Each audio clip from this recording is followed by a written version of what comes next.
这是点列，各位观众朋友，大家好，欢迎您收看藏人行政中央电视台本周西藏华语新闻节目，我是主持人庄马。本期的主要新闻有：达赖喇嘛尊者向各国记者发表培养美好心灵为题的演讲；第16届噶夏3名当选噶伦在大法官前宣誓就职；司政边巴次仁在瑞士启动第16届噶夏的旗舰计划，藏人志愿宣传小组。第14届流亡藏人社区行政官员大会在达兰萨拉召开，驻台湾代表格桑坚参出席台湾立法院人权促进会举办的宴会。比利时藏人社区在安特卫普参加拉丁裔社区的美食与文化节。驻北美华人联络官出席第19届中国民主运动海外联席会议。驻伦敦办事处代表在格拉斯哥出席第26届联合国气候大会。副议长出席印度前陆军少将巴克西的新书发布会和西藏问题座谈会。下面请看详细内容。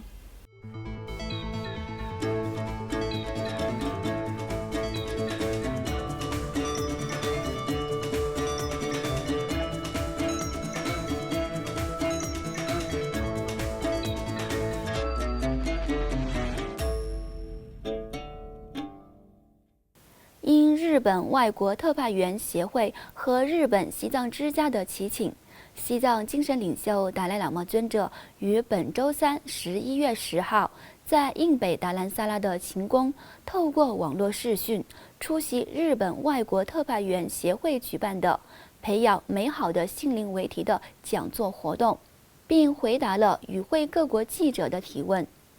达赖喇嘛尊者在座谈中强调，保持一颗善良的心，一颗温暖的心，一颗更加富有同情和慈悲的心是人类生存的基础。尊者表示，因为在现代的教育里，我们只是着重于如何提升知识层面，却忽略了如何提升善念善心的价值。所以这也是为什么我会在强调，现代教育里不需要依赖某个宗教为主，只是很单纯的以常识和科学的佐证来去教导人们要如何建立内心的宁静，做这方面的解释，并且提供他们足够的资讯，如何减缓心中的愤怒还有心中的忧虑，进而建立内心的宁静。而且要教育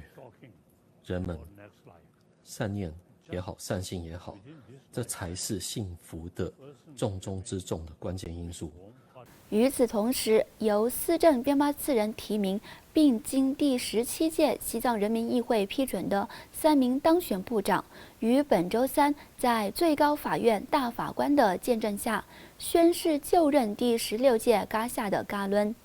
在宣誓就职仪式结束后，3名部长参加了由司政边巴次仁在噶夏秘书处主持的第1次内阁会议。随后他们前往各自的部门上任，受到了所属部门秘书长和工作人员的热烈欢迎。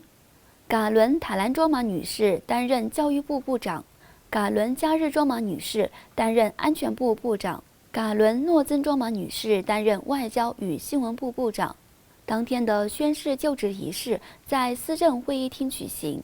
西藏人民议会正副议长和常务委员会委员、最高法院大法官和助理法官，以及各部门的秘书长等官员出席了仪式。另外，藏人行政中央司政边巴次仁于上周六11月6号在苏里市与瑞士和列支敦士登藏人民众的见面会上，启动了第16届噶夏发起的新倡议藏人志愿宣传小组。藏人志愿宣传小组的主要目标是加强世界各地现有的宣传西藏活动，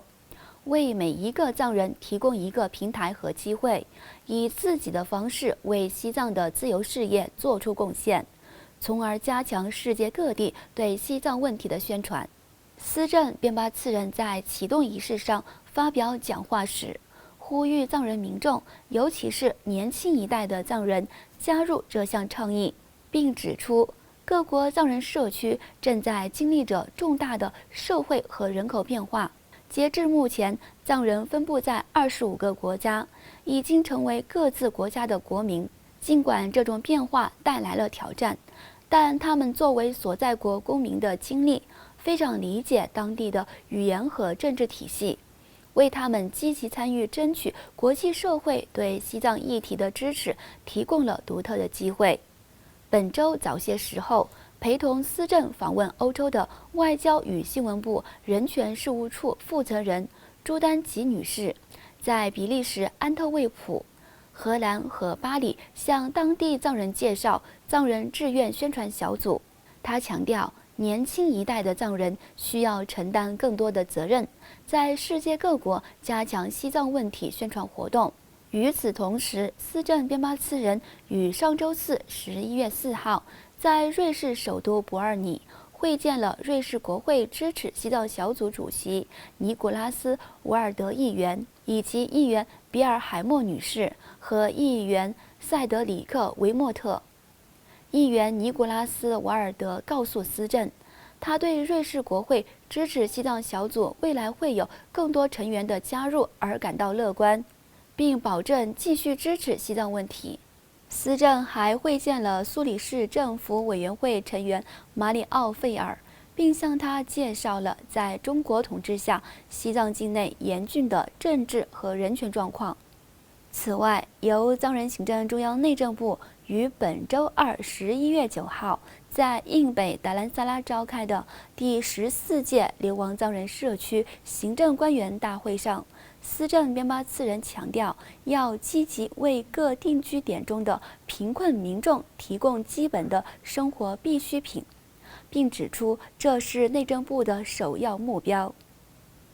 司政边巴次仁在大会开幕式上发表讲话时指出，由他领导的第16届嘎夏将计划在印度、不丹和尼泊尔境内的所有藏人定居点调查实际的贫困人口，并找到确实有效的解决方案。为期3天的大会在本周四圆满结束。印度、尼泊尔和不丹境内各藏人社区的43名行政官员参加了本届大会，深入讨论了与流亡藏人的各项福利和新举措有关的12项议程。续上述大会之后，内政部还在今天召开以印度、尼泊尔和不丹境内的18个以农业为基础的藏人定居点，以及印度境内的15个藏人合作社参加的第8届农业合作社会议。另外，藏人行政中央驻台湾办事处代表格桑坚参和秘书长索朗多杰于11月5号应邀参加了台湾立法院人权促进会举办的宴会。会长王定宇先生和秘书长吴尔开西先生，以及国会议员、支持西藏人士和媒体记者出席了宴会。在宴会上进行互动时，台湾立法院人权促进会秘书长吴尔开西强调，国会人权促进会未来将与西藏、东突厥斯丹、内蒙古和香港在人权方面加强合作，并期望达赖喇嘛尊者在未来几年内再度访问台湾。驻台湾办事处代表格桑坚参在致辞时，感谢台湾政府和人民对西藏议题的持续支持，并希望台湾在实现中国民主方面做出贡献。与此同时，比利时藏人社区展示的西藏美食和文化项目，在上周六11月6号在安特卫普市举办的1年1度的拉丁裔美食与文化节上占据了主要位置。藏人行政中央驻布鲁塞尔办事处代表扎西平措应邀出席当天的文化节，并在致辞时向现场的拉丁裔民众介绍西藏问题，呼吁人们关注西藏境内的局势。当天，代表扎西平措还出席了比利时多麦藏人协会举办的达赖喇嘛尊者86岁华诞庆祝活动。据了解，由于持续受到肆虐全球的新冠病毒疫情的影响，导致今年比利时藏人社区的祝寿活动推迟举办。此外，由著名的中国民族活动家魏京生领导的中国民族运动海外联席会议于11月5号至7号通过网络举行第19次会议。藏人行政中央驻北美办事处华人联络官次成嘉措先生应邀出席会议，向与会者介绍了西藏问题及回答与会人士提出的问题。本次为期3天的会议深入讨论了如何加强和扩大中国普通民众的民主运动，以及中国政治和社会领域的发展。另外，藏人行政中央驻伦敦办事处代表索朗次仁于11月4号至7号出席了在苏格兰格拉斯哥举行的第26届联合国气候变化大会，期间积极倡导西藏的环境和人权问题，并会见了苏格兰议会跨党派支持西藏小组的多名成员。在苏格兰参加会议期间，代表索朗次仁会见了新加入苏格兰议会跨党派支持西藏小组的议员亚历山大·汉密尔顿。议员汉密尔顿保证将全力支持西藏问题，并同意在苏格兰议会提出有关西藏问题的动议和辩论。请继续关注本期节目的最后一则消息。印度前陆军少将巴克西于本周一11月8号在印度远藏团体印藏友好协会在达兰萨拉举办的新书发布会及西藏问题讲座活动上，赞扬了西藏人民坚持不懈与中共展开的斗争，并强调了西藏河流的重要性。第17届西藏人民议会副议长卓玛次仁女士出席了巴克西少将的新书发布会，并向与会各界政要介绍了当前西藏境内的严峻局势。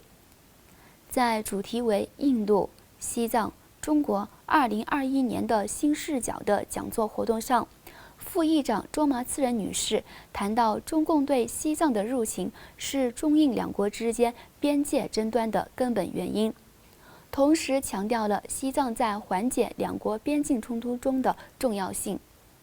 各位观众朋友，以上就是本期节目的全部内容。欲了解更多有关西藏境内外的讯息，请登录屏幕下方的网址。感谢大家的收看，我们下期节目再会。